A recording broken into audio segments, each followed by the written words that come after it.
খুলে যাবে অনেক কন্টেন্ট ক্রিয়েটরের ভাগ্য। ফেসবুকে চলে এসেছে আরও একটি দুর্দান্ত আপডেট। ফেসবুক অফিসিয়াল পেজে তারা এই আপডেটটি দিয়েছে, যেটা অল অফ কন্টেন্ট ক্রিয়েটরের জন্য নিঃসন্দেহে ধামাকা একটা অপরচুনিটি। পুরো আপডেটের ব্যাপারে একদম বিস্তারিত আলোচনা করব।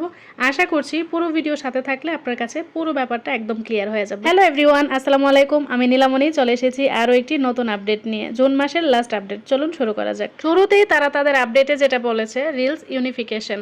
এটার ব্যাপারে কিন্তু আমরা ইতিমধ্যেই জানি যে সব কিছু এখন রিলস আকারে পোস্ট হবে, রিলস ফরম্যাটে পোস্ট হবে। এখন আর বড় ভিডিওর আকারে বা বড় ভিডিওর ট্যাবে কিছু দেখানো হবে না।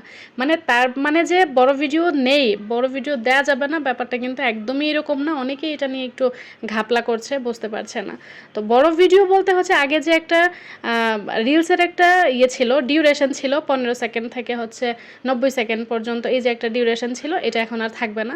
এটা হচ্ছে আপনি যতটুকু ইচ্ছা, আপনি 3 সেকেন্ড থেকে একদম 3 মিনিট, 9 মিনিট, 10 মিনিট পর্যন্ত আপনি ভিডিও দিতে পারেন, কোনো ম্যাটার না। সব কিছু হচ্ছে আপনাকে এখন রিলস হিসেবে কাউন্ট হবে।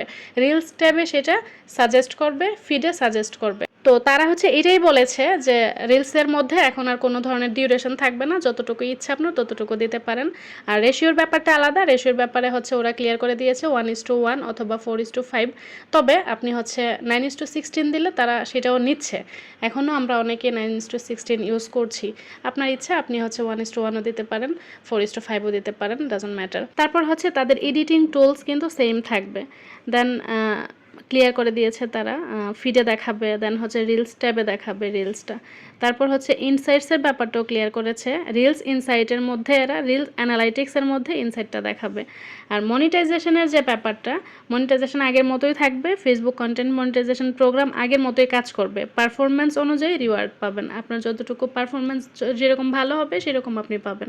তারপর যে ব্যাপারটা নিয়ে তারা কথা বলেছে, দেখুন, ফলোয়ার পাবলিক রাখবেন নাকি প্রাইভেট থাকবে, সিদ্ধান্ত আপনার। ফেসবুকের নতুন আপডেটে 21 জুনের পর থেকে আপনার প্রোফাইলে আলাদা করে পাবলিক ফলোয়ার অপশন থাকবে না। এখন থেকে দুইটা অপশন থাকবে। এক, প্রফেশনাল মোড চালু করুন, সবাই আপনাকে ফলো করতে পারবে, প্লাস আপনি পাবেন হচ্ছে প্রফেশনাল টুলস আর ইনসাইট। আর সেকেন্ড অপশনটা যদি চালু করেন, তাহলে হচ্ছে আপনার প্রোফাইল থাকবে শুধুমাত্র বন্ধুদের জন্য।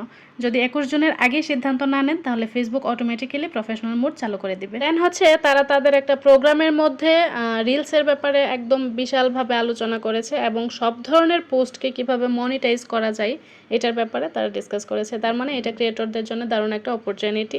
সব ধরনের পোস্ট থেকে যদি মনিটাইজ পাওয়া যায়, এটা তো দ্যাটস অসাম। মানে আমাদের জন্য অনেক অনেক বেশি ভালো। আমরা হচ্ছে টেক্সট পোস্ট থেকে, ছবি পোস্ট থেকে, রিলস থেকে, মানে যে কোনো কিছু থেকে আমরা মনিটাইজেশন পেতে পারি। এটা আসলেই সব ক্রিয়েটরদের জন্য নিঃসন্দেহে ভালো একটা সুযোগ। তারপর দেখুন কি বলেছে এখানে হচ্ছে, এফবি স্টোরি থেকেও কিভাবে মনিটাইজ করা যায় সেটার ব্যাপারে কথা বলেছে। এবং ভিডিওর উপরে আমরা অনেক সময় টেক্সট লিখি, এটার ব্যাপারে ওরা অনেক বেশি জোর দিয়েছে টেক্সট লেখার জন্য। তারপর হচ্ছে হুক স্ট্রং করার জন্য, ক্রস পোস্টিং করার জন্য, এতে হচ্ছে রিচ বাড়ে। লাস্ট আমি একটা কথাই বলবো, লাস্ট এটাই বলবো, অ্যাজ এ কন্টেন্ট ক্রিয়েটর হিসেবে যদি কাজ করতে চান তাহলে এখনই শুরু করে দিন। ভিডিওটি কেমন লেগেছে অবশ্যই জানাতে ভুলবেন না। দেখা হবে নেক্সট কোনো আপডেটে। সেই পর্যন্ত আল্লাহ হাফেজ।